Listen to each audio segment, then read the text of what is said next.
Hello, everyone. Welcome to Coffee Tea, You and Me. I'm so excited to be here with you today and share some of the wonderful things that I've been working on for the last couple of weeks. We've been really focusing on this attitude, this concept, this brilliance that you need to embrace to turn mindfulness into high performance cultures, teams, persons, whatever you want to do to create something magical starts with mindfulness.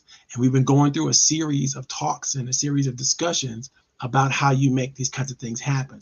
So we started with the first phase of the continuum, which is understanding mindfulness. What is mindfulness all about? How do you use it? Where do you go from it? How do you grow through it? And then we went on to talk about gratitude.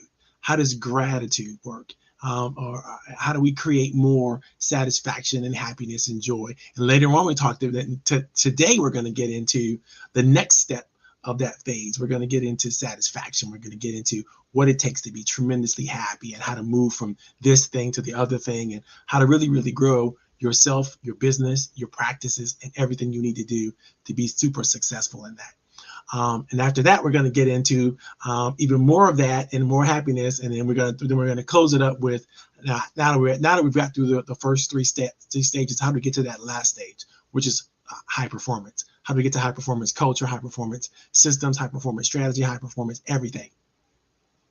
So let's get started with today's topic. Right after these messages, don't forget, while you're here, do me a favor: subscribe, like, make comments, engage as much as you possibly can. Tell us who you are, where you're calling in from, or where you're looking from, wherever you're looking from. I know I'm broadcasting this on YouTube, LinkedIn, on Facebook Live, all at the same time. So if you're watching this from someplace, and let me know where you're coming from. I'd love to see, where our audience is coming from. I've had people tune in from Hawaii, and they tune in from places outside the country. That's always exciting when that happens. So let us know where you're tuning in from and what your business is. If you have a business, put your link, your website, your LinkedIn profile, your email, your text message, whatever you got going on that you want people to know about, put it in the chat. I want to know. I want to hear about it. I see my girl Annette Smith is out there. Annette, tell us where you're from, what you're doing. Why did you tune in today's topic? Is there any questions that you have? Feel free to engage. Put them in the chat. Put that information in the chat as much as possible because I want to answer all the questions that you have. I want to engage with you as thoroughly and completely as we possibly can. I want you to make sure that you don't leave here without questions or something that you don't leave anything on the table that you have a question about, because we're going to make sure that we're doing what we need to do. All right. And that says, I am in the Bronx. Boogie down. All right. She's in the Bronx, the business owner, and she has a vision, a business called visionofgratitude.com. You know what I'm going to do? I'm going to show that on screen for everybody. That's Annette right there, guys. She's tuning in from Facebook today, and that's her business. So if you want to check her out, you can check out the website. I think you can take, I think it's Vision of Gratitude. I think that's one word. There's probably not a space in there if I'm correct on that. And do me a favor and make sure we're putting the right stuff out there for you. I'm sure you're doing a great job. We're going to talk today about gratitude. You're going to love today's discussion. Today's discussion was built out of a lot of research and a lot of information, and I'm so happy to be able to share it with you guys. Okay, I'm going to take a quick little branding break here so you know what you're dealing with and what's going on, and we will come back and we will get this party started.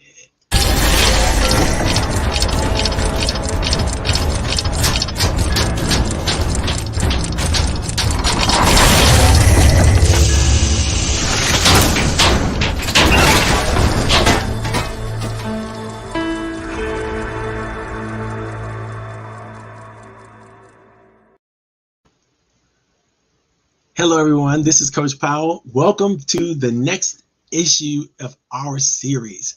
We've been talking about mindset of how do you move your organization, yourself, your team from appropriate mindfulness to high performance. And I'm on the series, and we've been talking about this for quite a while. If you are joining us in the audience and you are doing what you can to share what you have with us, and make sure that you put your name in the chat. Make sure you put your city, where you're coming from, any business information you want to share, phone numbers, addresses, text messages, whatever. If you have any questions about gratitude, if you have any thoughts about gratitude that you want to share, do me a favor, go ahead and post that information in the chat as well. Here's a question I want to ask you and throw it out to you. How many of you use gratitude on a daily basis to grow your life, yourself, your business, your opportunities? Because it's a serious thing. What studies show that people who are functionally successful in being grateful, authentically being grateful, not pretending it, not faking it, but authentically being grateful, are so much happier. In fact, the title of today's topic is Gratitude, the Doorway to Happiness. Because there's so much that happens with gratitude, but the key thing I wanted you to take away from is you need to be happy in order to perform well. We're going to get into that a little bit deeper next week, but it's so important that you focus all your energies that you can on being grateful, doing the things that you need to do to show gratitude. And we're going to talk a lot about that in today's discussion. So hopefully, if you think about what you're doing and how you're focusing on what you're doing, how are you being grateful? Are you being grateful to be able to produce the products and services that you produce? Are you being grateful just to be able to wake up and do the thing that you're doing? Are you grateful for that opportunity? Are you grateful for that? How is that working for you? Think about it. Because if you're grateful as you're doing the thing that you're doing, you're going to do it with a different spirit. You're going to do whatever you're doing, whatever conversations you're in, whatever communications you're doing, whatever strategy you're working on, whatever product or service you're working on, you're going to execute that plan. You're going to execute with a different attitude when your attitude is one of gratitude.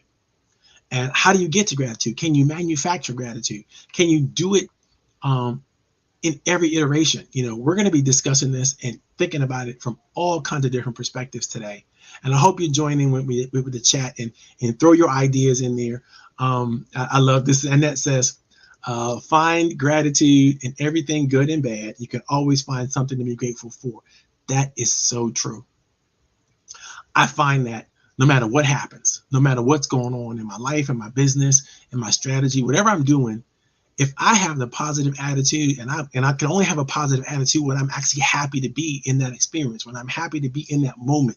When I'm happy to be in that moment is when I'm learning, when I'm growing, when I know for a fact that I'm making a contribution. There's so much to be thankful for that I have absolute control over. I have absolute control over how I perceive every action, every attitude, everything that comes to me.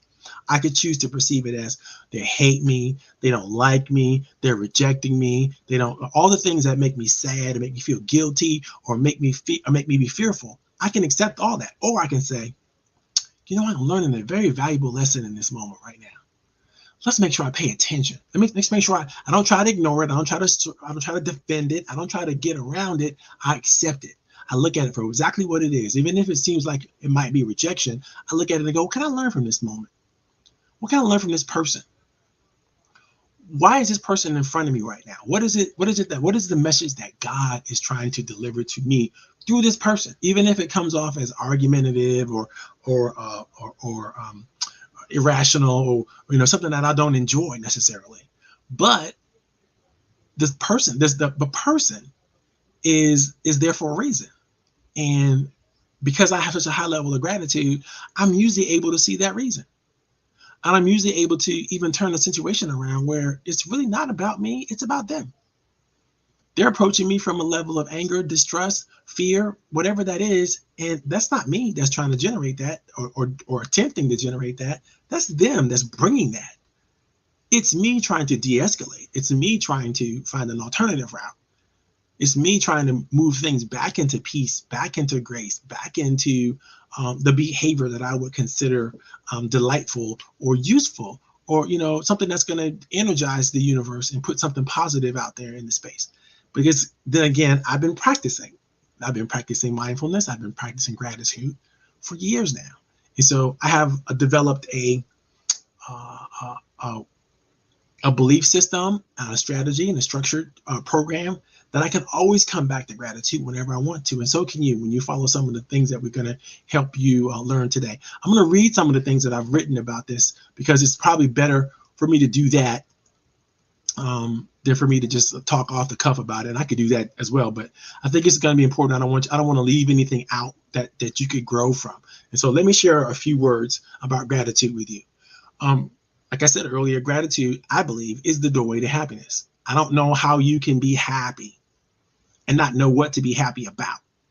You see, gratitude gives you the resume, right? It gives you the transcripts. It gives you all the information, the data you need to have in order to know what to be happy about. So that's why gratitude is so important, because if you don't have gratitude, if you're not thankful for something, if you don't appreciate the things that are going on around you, if you don't learn to find the joy in every moment, then it's going to be hard for you to maintain that grateful position. It's going to be hard for you to maintain that discipline. It's going to be hard for you to be what we call a dignified person, right? So you want to make sure you do that, right? What is gratitude? The gratitude is the thing that everyone seems to be talking about, and how can we capitalize on it?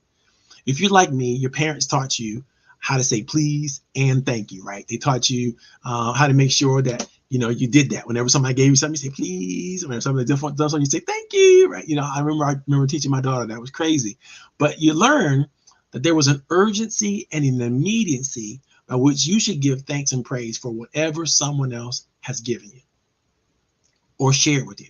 You learn that at an early age. Those of us who had, I guess, discerning parents that were wise enough to want to make sure that they raised children that learn how to be socially acceptable, right? So you need to be able to say please and thank you. That's like core basic human behavior, right? But we all think that we all learn early, but we take it for granted. And so we say please and thank you, but we don't really authentically go back into let it resonate in our hearts and minds of what are we thankful for? What specifically are we thankful for in this moment? Because I found that even if you didn't really enjoy something, even if I don't really enjoy something, sometimes I still say please and thank you. I'm obliged to say it, like it really matters. And in reality, it doesn't matter. Not to me, because I'm not feeling it. I'm not necessarily doing the right thing instinctively, because I might have been disappointed when I got bad service at that restaurant. I might have been disappointed when I got bad service at that car dealership, or when things didn't work out the way I wanted them to work out. And maybe out of instinct, I said, thank you. But I don't mean that, which means I'm not being authentic, right? And then in those moments, I'm outside of authenticity. And so when it falls flat on the person that hears it, is because they can sense that it's not authentic. Has anyone ever said to you with a level of gratitude and authenticity, thank you so much. It meant so much to me that you took the time to share this with me, or speak to me this way, or give me this kind of quality service. I am thoroughly impressed with what you brought in this transaction, and who you are, what you represent in this moment. Think about those kinds of words. When somebody has told you those kinds of things, how did you feel? Put it in the chat for me. If you felt horrible when somebody tried to give you some authentic praise, let me know. I just want to know if I got some people out there who are disconnected in that way, right? So it's very important to think about it. So if you could feel as good as you felt when somebody shared authentic praise with you, imagine the power you have to share authentic praise with someone else. But see, here the thing is, though, you got to learn and you got to know not just how to share authentic praise with someone, but what to be grateful for. Because grateful is not an all around thing.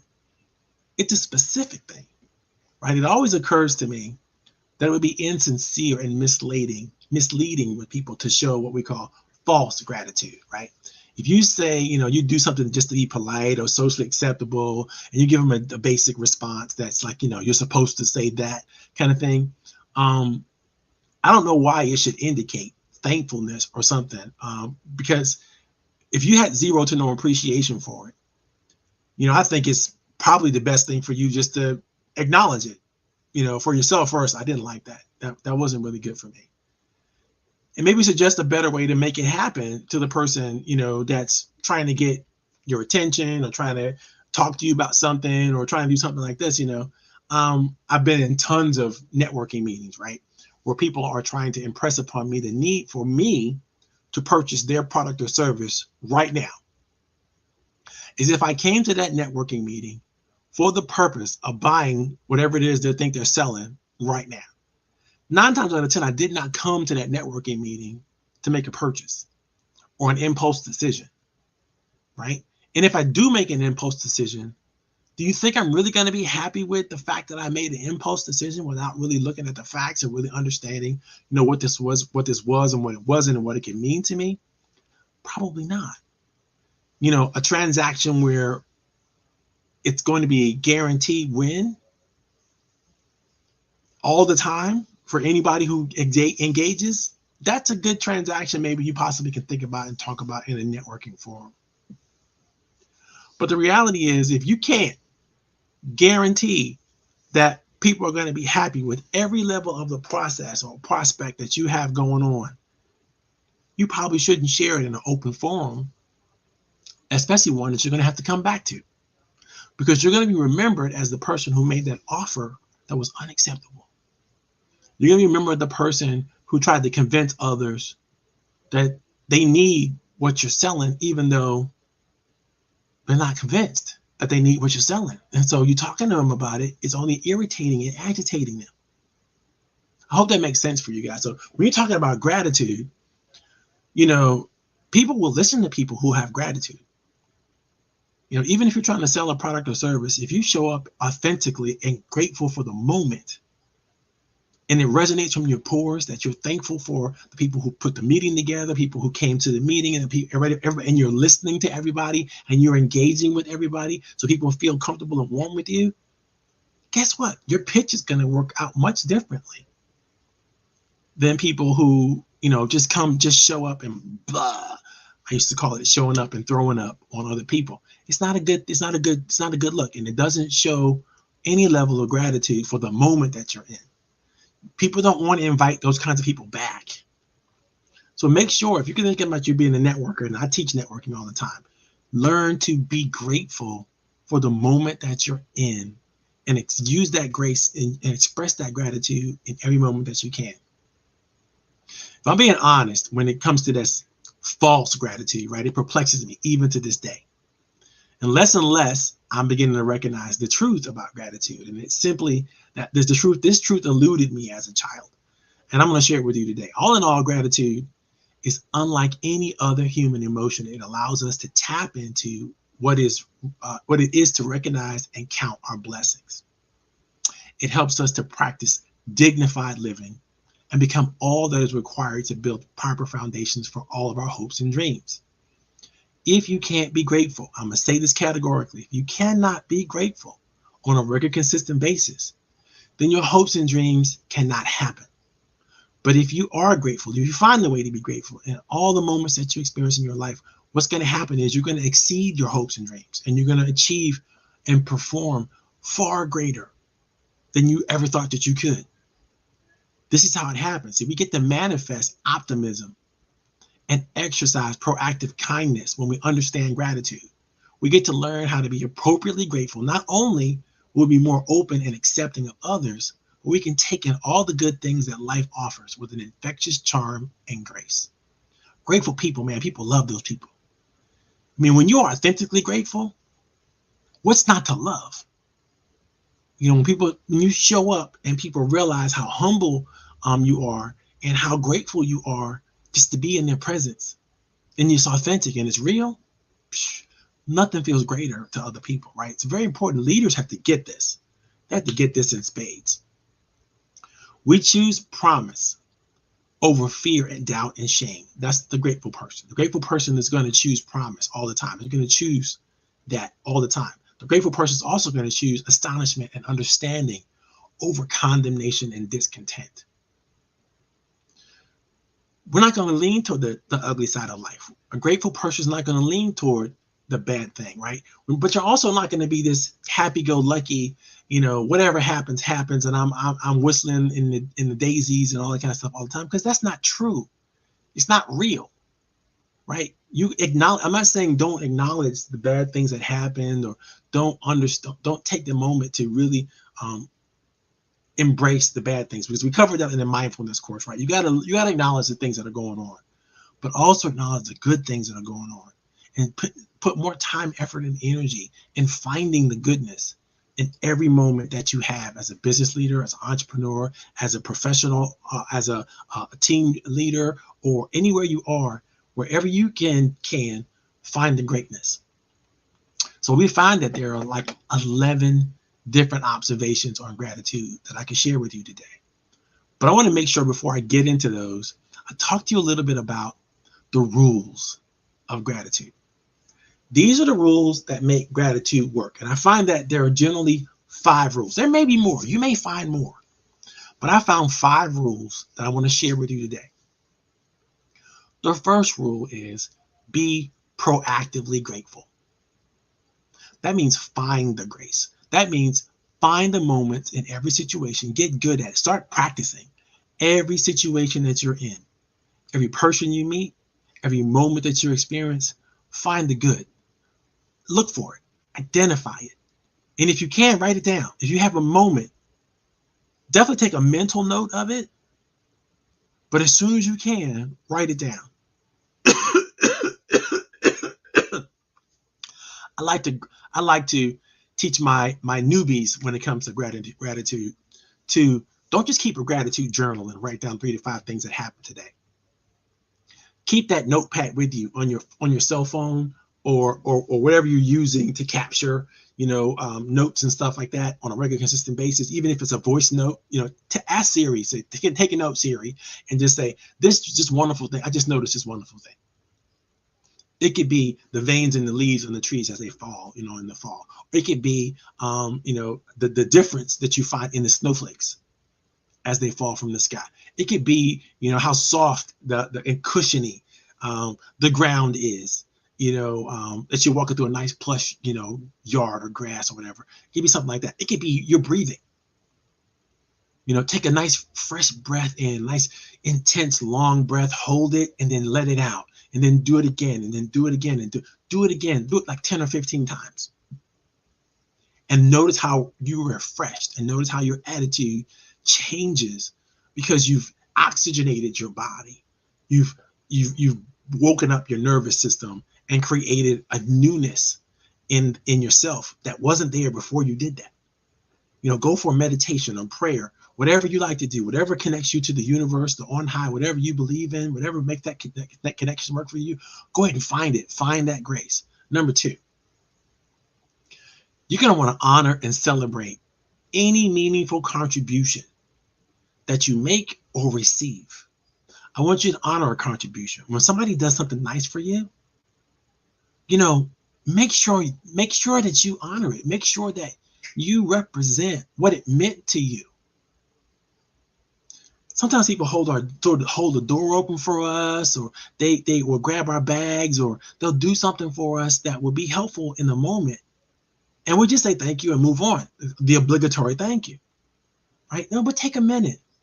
Go, thank you so very much for doing that for me. I really appreciate that you took the time to hold the door. That happened to me once. I remember a gentleman held the door for me one time, and like 7 other people came behind me, and he still held that door open. So I went back and I saw, like, my God, you didn't really have to hold the door open for all these people. And I was really appreciative that you did, but what made you want to do that? He says, I just needed to do something that made me feel good today. And so I did. I chose to hold the door open for as many people as I possibly could. I'm going to do it again when I go to my next stop, kind of thing. And I think this is a gentleman who understood the power that he has to show grace, to show dignity, to show gratitude for other people, and to do something helpful to other people, for no reason other than the fact that it makes him feel good to do it.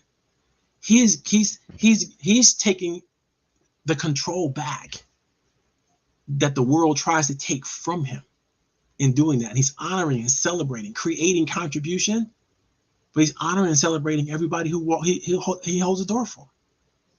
Right? Think about it. Who's holding the door for you, metaphorically and physically? Who made it available for you to have that job that you have?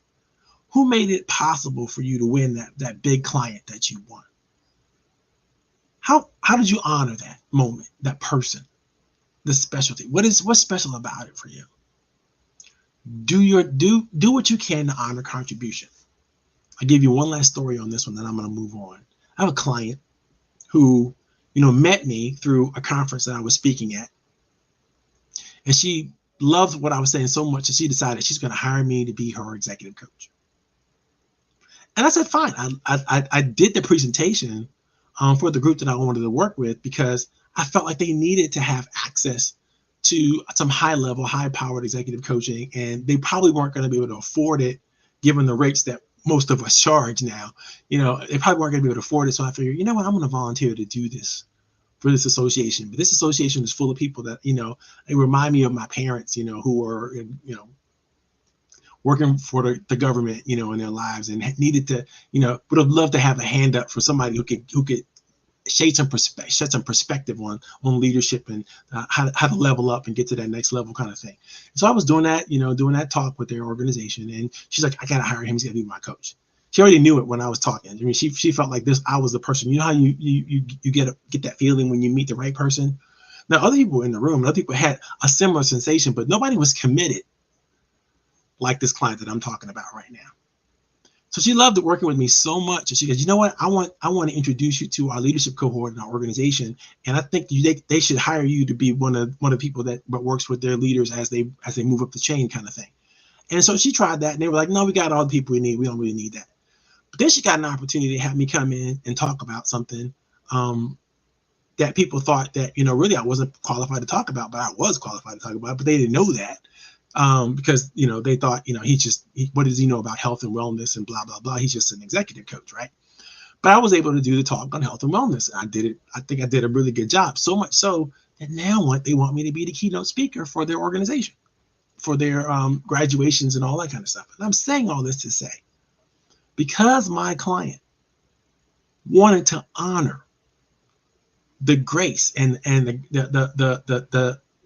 the goodness that I brought to her. She wanted to honor that. She felt like she needed to do that at a higher level because she felt like that. She kept pushing for me to get connected and for me to get involved. And that turned into more and more opportunities. So I'm just saying this to say, when you honor and celebrate contributions that others make for you, you never know what the doors you're going to open up are.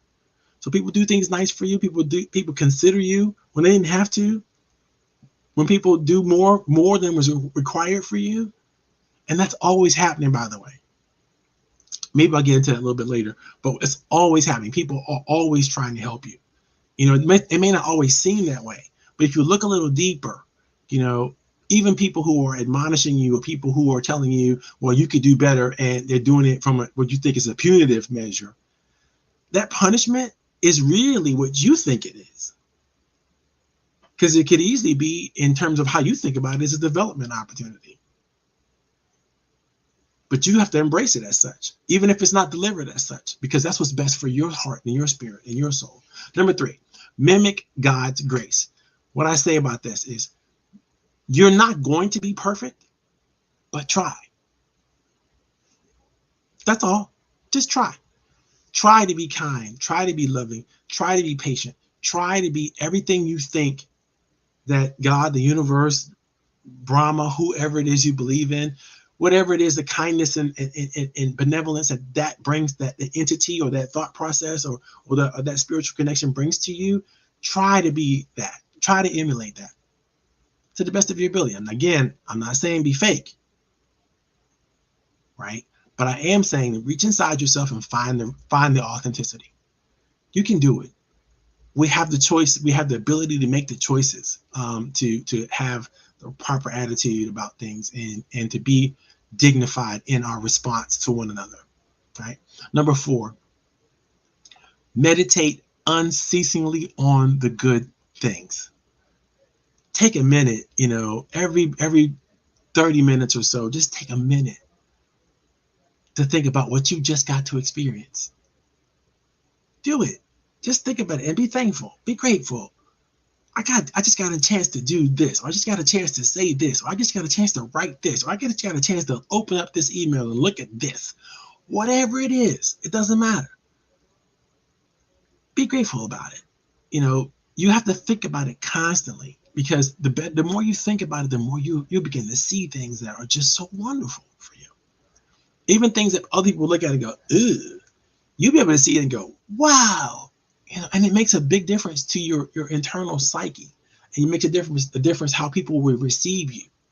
If you find that you're not getting invited to things that your friends are doing it, or you're not doing things that are fun and interesting and passionate with others, it's probably because you haven't done anything that's passionate and haven't connected with people who enjoy it at the same time. Because people always love to do stuff together. People always love to invite you to stuff when they love you, when they like you, when they're involved and engage with you in a positive way because you love them. Big lesson I always teach all my clients is whatever you want from the world, whatever you want from the universe, you have to be willing to give it first. You want love, you want respect, you want kindness, you want joy, got to give it. You got to invest those things in other people, and trust me, they'll invest it right back into you, right? But meditate unceasingly on the good things. Practice positive meditation. That's number 4. Number 5, after you've practiced positive meditation or you've done all the things you need to do, you need to recognize that there are things that are going to become available for you to make choices now. In your meditation practice, in your mindfulness practice, in your gratefulness practice, whatever it is, you're going to find thoughts, you're going to find actions that help you. And you're going to choose these. You're going to choose peace in your thoughts and in your actions. And in doing so, you're going to practice what I call active righteousness, right? And I know this is difficult for a lot of people because it's like well, I don't want to be righteous because I don't want to come off as holier than thou, all that kind of stuff. Nobody's saying that you should do that, but I'm saying find that authentic righteousness in yourself. Choose the thoughts and the actions that are good. I'm not saying ignore the negative, accept it. Negatives are there. Life sometimes gives you lemons, right? You know what the old saying, if life gives you lemons, you make lemonade. Because it's your choice to see it the way you want to see it, the way that works best for your internal psyche, it works best for your soul, that works best to satisfy you. It's important that you do these things. Those are the rules of gratitude. Let me repeat them. Number 1, be proactively grateful. Number 2, honor and celebrate meaningful contributions. Number 3, mimic God's grace. Aim to be perfect. Try to follow perfection. Number 4, meditate unceasingly on the good things and practice positive meditation all the time, as much as you possibly can. Number 5, choose peace in your thoughts and in your actions. I hope you guys are getting something out of this, and I hope that you are finding ways to think about gratitude. I'm going to give you some exercises at the end of this. So I want you to hang in there with me for a couple of things. But I want to share with you some other concepts that are so important when it comes to gratitude. By the way, the rules that I just shared with you, guess where they come from? Don't be mad. They come from the Bible. You see, we've been talking about this. Mankind has been talking about this gratitude stuff for a long time. And the reason why I use information and I bring it from the Bible is because that's a written document that predates so much of the modern information that we have coming out, the nonsense we have coming out a lot. And it's like, it lets you know that, because everything is a building block, right? If you understand that your gratitude today is to building your life in the future, whatever you're grateful for now, whatever you're focusing on now, whatever you are doing now is building your future. Then you'll know that the more positivity you inject into what you're doing right now, the better that future is going to be, and the better that future is going to be. But mankind have already known this. We've known this since before we could measure the neurons in your brain and the happiness factors and all the kind of things that we now have science behind all this stuff, but we knew it already. And the reason why I brought you those rules is so you understand we've been talking about this stuff for a long time. It's nothing new when it comes to gratitude, right? But I'm going to share with you some stuff that I got from some new stuff that I got. That may be as old as the Bible, but may not be as old as the Bible. This one is a Buddhist proverb. This comes from probably Confucius, right? He said, enough is a feast. See, what we have to do is recognize and we have to count our blessings. We all have enough. If you're watching this program, you sitting somewhere, you got a computer or a cell phone, you have access to technology. That's quite enough, for you to do a lot in your life, right? So some people don't even have that, right? So think about it. You have enough access to technology to do this. What that is more than enough. Because if you can participate in this, guess what? You can participate in college courses. You can participate in all kinds of things that you could do online because you have the access. Access is something, but it's just a little something, right? Using it though, that's what gives you more than enough. That's what gives you more than enough. When you think about what you have, whatever it is that you have, you probably have more than enough of it. That means you have enough to share, right? And isn't it fun to share when you think about it? Just whatever others would be grateful for, isn't it fun to give it to them? Isn't it fun to share it with them? So you got to reflect on what you have, what your blessings are. Who do you have in your life, and what do you have in your life that you have enough of? Not you've had enough of, but you have more than enough of, because whatever you have more than enough of, that means you have an abundance. And if you have abundance, that means you can share it or you can leverage it for something else. There's always a way, if you think about that. Charles Dickens said, reflect upon the present blessings of which every man has plenty, not on your past misfortunes of which all men have some. Dickens is basically saying here that everybody has ups and downs, right? But count your ups. Focus on your ups. Focus on the blessings. Focus on the good things. Don't focus on the bad things. It's not that they're not going to happen. It's just that they don't get a lot of your time and attention. Because here's what happens. And we already know this, right? If you focus on negative things all the time, you know what that leads to, right? It leads to anxiety and depression. It leads to doubt and shame. It leads to guilt. And it leads to fear. And it leads you to stop, to cease moving forward. You can't allow that to take over. You can't allow that in your life. You can't allow that in your world. I know I don't, because I got to grow. I got to move forward. This thing is bigger than me. So I have these gifts and these talents, and if I don't share them with the world, they can't be good, right? So because I'm aware of them. A lot of people aren't aware of their contributions. They're not aware of what they can bring to the table. And I understand that. But you need to get aware. You need to take the time. You need to go into mindfulness. We talked about that. Go back and look at the last couple of episodes on mindfulness, and you'll see what I'm talking about. The next thing I want to share with you is it's important. And this is vital. There is such a word as dignity. And we all deserve dignity. We all deserve to act accordingly and be a dignified person.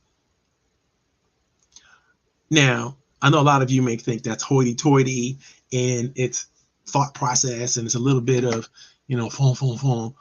But I think you'll understand and you'll agree with me that when you are able to function at that level, you're able to really, really grab hold of what it takes in yourself to do the things and be the person that you would consider dignified, then you're going to be happy with yourself. You're going to be proud of yourself. You're going to be amazingly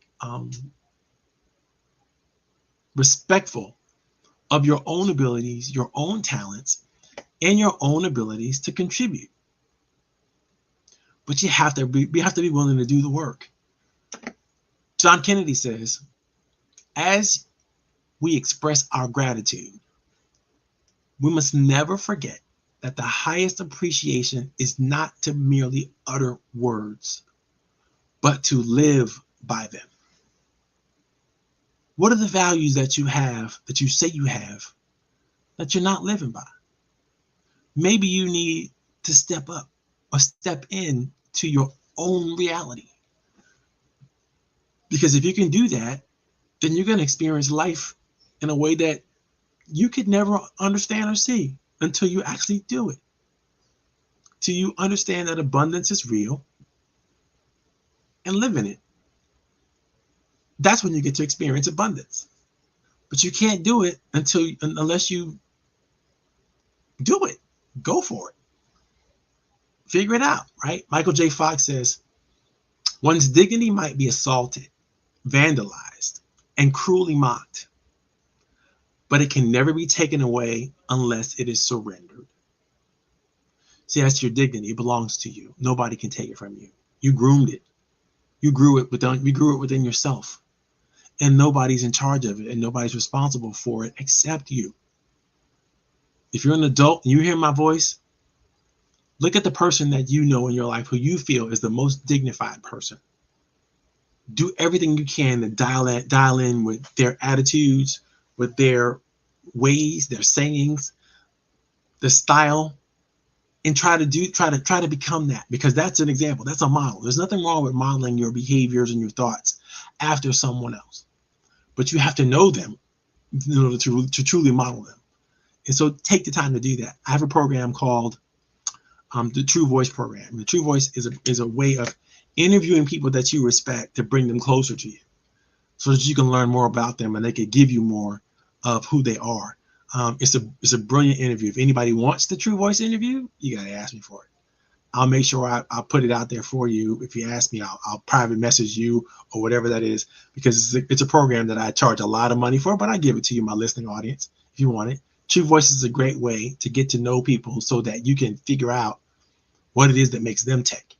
And you can begin to emulate them if you really want to. If you decide that once you took a peek under the hood, you see what they're really all about, and you decide you still want to emulate them, now you know how to authentically, right? So this is what True Voice gives to you.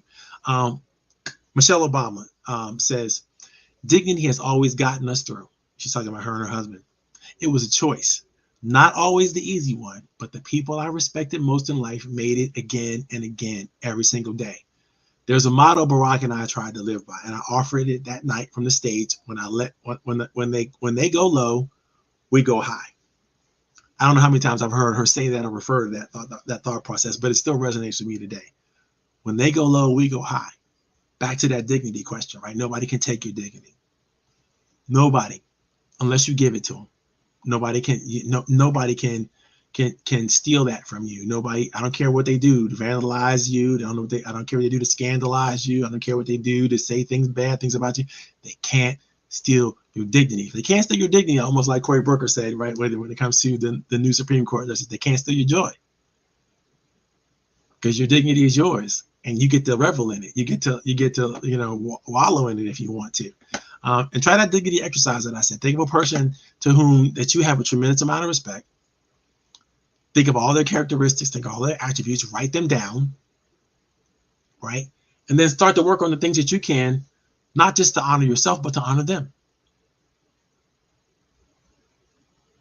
Sometimes when I think about things that I'm doing, I ask myself, what would my number one mentor do? What would he do in this situation? And I can easily go, okay, I'm not going to react this way. I'm going to react this way, because I know this is what my mentor would do. I have such an amount of respect for him, and I know him so well. I'm like, why don't I use him as a model for myself? That'd be stupid, right? So make sure that you're doing the things that you need to do. Allow a proper foundation to be built for your gratitude. This is critical. You can't take this gratitude thing for granted and think that you got this. You got to practice this, and you got to build it as a foundational aspect to your life and to your business.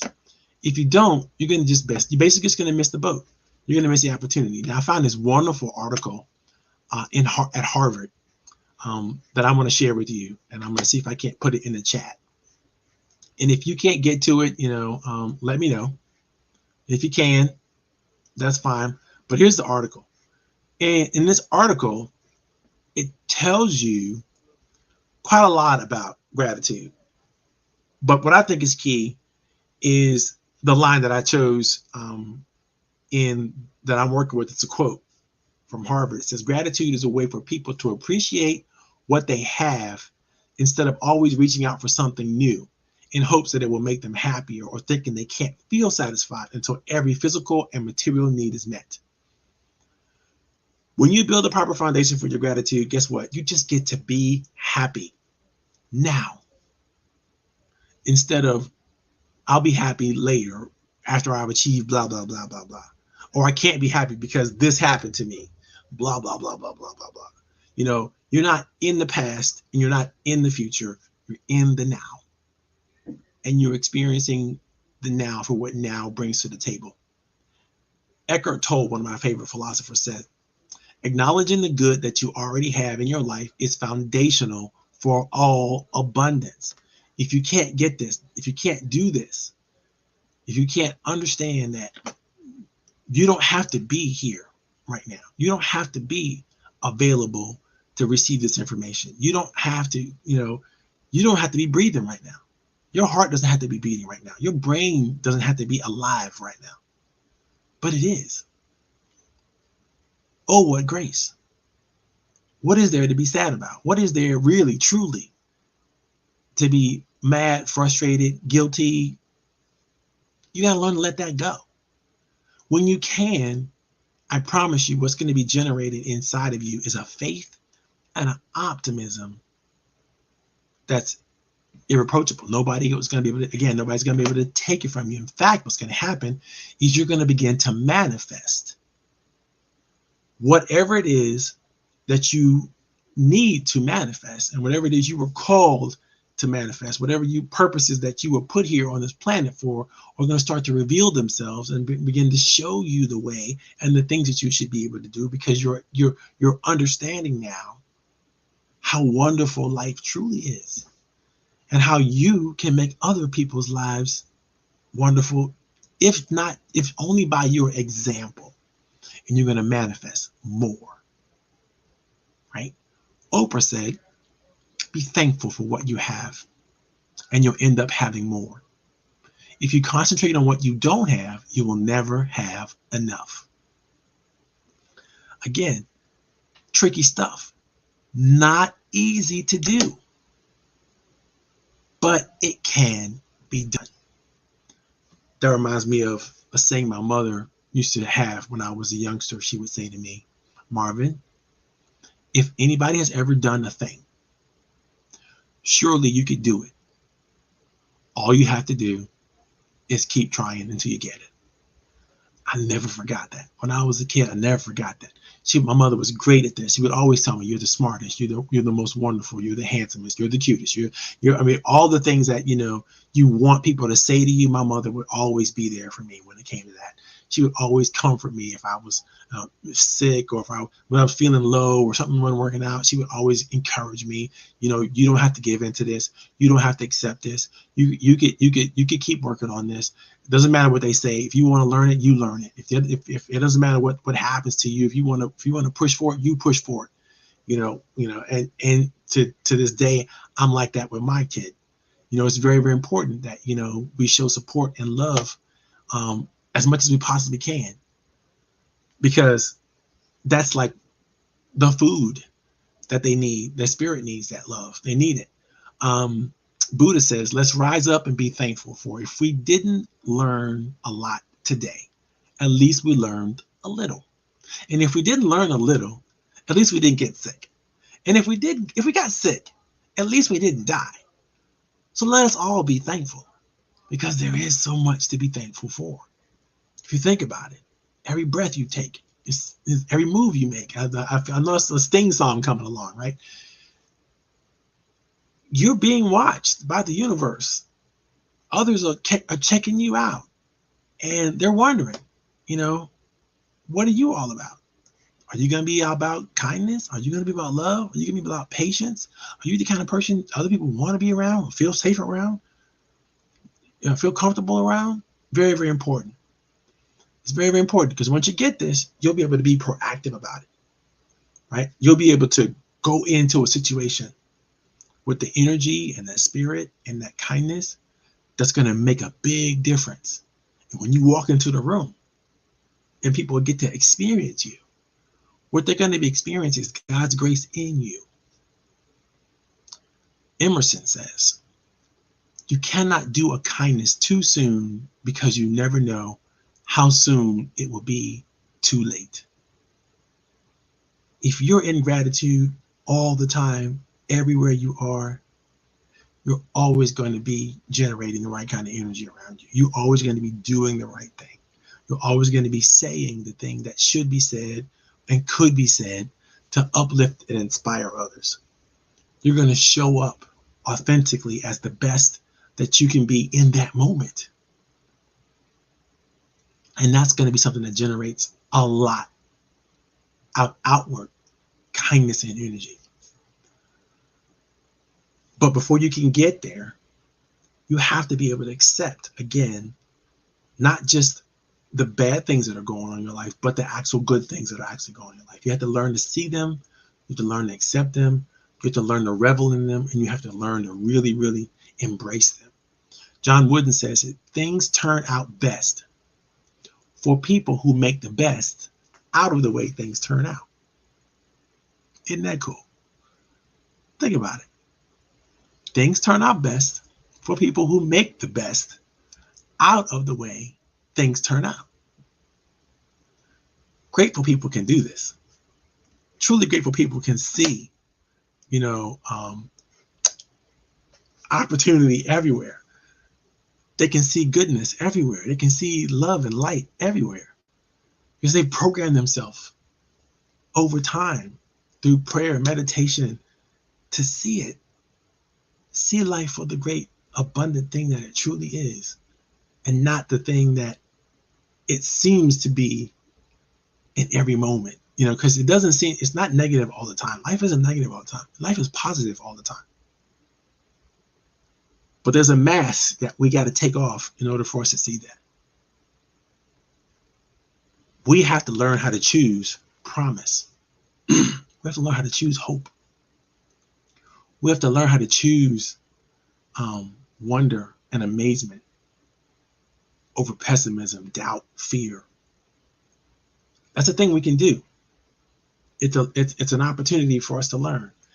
In fact, when I first wrote the 9 steps to professional relationships, the first 3 steps really are about learning how to open yourself up to others.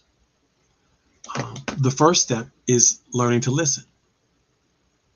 Really authentically going deep and learning to listen to others. That's the first step towards acceptance. It's the first step towards understanding. It's the first step towards the relationship, a potential relationship becoming a relationship, is learning to listen. It's key. And if you ever took my nine steps to mastery course, you will see that, I put a lot of effort and energy and research into why this is so important. The second step in the 9-step process is understanding what to do when you find people who have promise, who have talent, who have gifts, who are exceptional at something. What do you do besides applaud them? How do you embrace this talent, this gift? How do you share it appropriately with other people so that you can elevate and empower them in a way that maybe they wouldn't be elevated and empowered without you making your own promise to share their promise? That's why the title is called Promises, Promises. The third part of the 9-step process, and I'm going to get off right here, this is about follow-up and follow-through. So you've listened to someone, so you've understood where they have gifts and talents, and then you understand what their promise is, and you've made a promise to follow up with them, or you made a promise to do this thing for them, or you made a promise to share this idea with them. Now you have to follow up and follow through because you have a contract. It's an emotional and social contract to do something for someone else. And it feels so great to honor that promise. Because every time you honor a promise, you grow. First, in integrity, that's your ability to trust yourself that you're going to do the things that you say you're going to do. But second, you grow in trustworthiness with other people. They begin to look at you and go, aha, this is the person who I can trust. They know me, they're interested in me, and I can trust them. Let me ask you a question. Who do you want to do business with? Who do you want to be around? Who do you want on your advisory council? Who do you want as your top client? If you want somebody to engage in this way, then you got to follow those first 3 steps that I mentioned in the 9 Steps Mastery Program. I promise you, it'll always work out for you. You'll always win, and all good things will happen because of it. It's a very empowering and inspiring position to be in. It's a very wonderful thing to do. As you begin your journey through gratitude and understanding how gratitude works, you want to learn to take it all in with grace. We talked earlier about respectability. We talked about dignity. You want to know how to take whatever life brings you in gracefully, right? Maya Angelou says, "This is a wonderful day. I've never seen this one before." Every new day brings new opportunity. Every new breath brings new opportunity. Every new thing you look at, every time you notice something and pay attention to it, something special can happen. But you got to learn to take it all in. Use all your senses.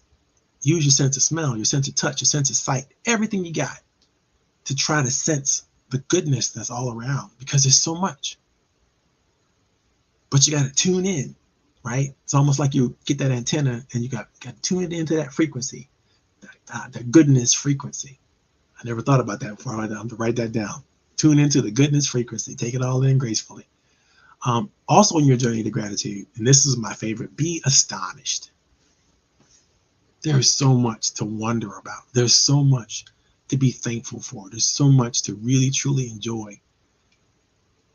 We have to take a break, though, from the busyness of our lives to take the time to seek it. Einstein says, there's only 2 ways to live your life. One is though nothing is a miracle, and the other is though everything is a miracle. The choice is yours. So that's the talk for today. That's what I love talking about, this stuff. If anybody has any questions about gratitude, you have any questions about how do you use gratitude as the doorway to happiness, and what do you do to embrace it, and how do you get there, feel free to hook me up, to look me up.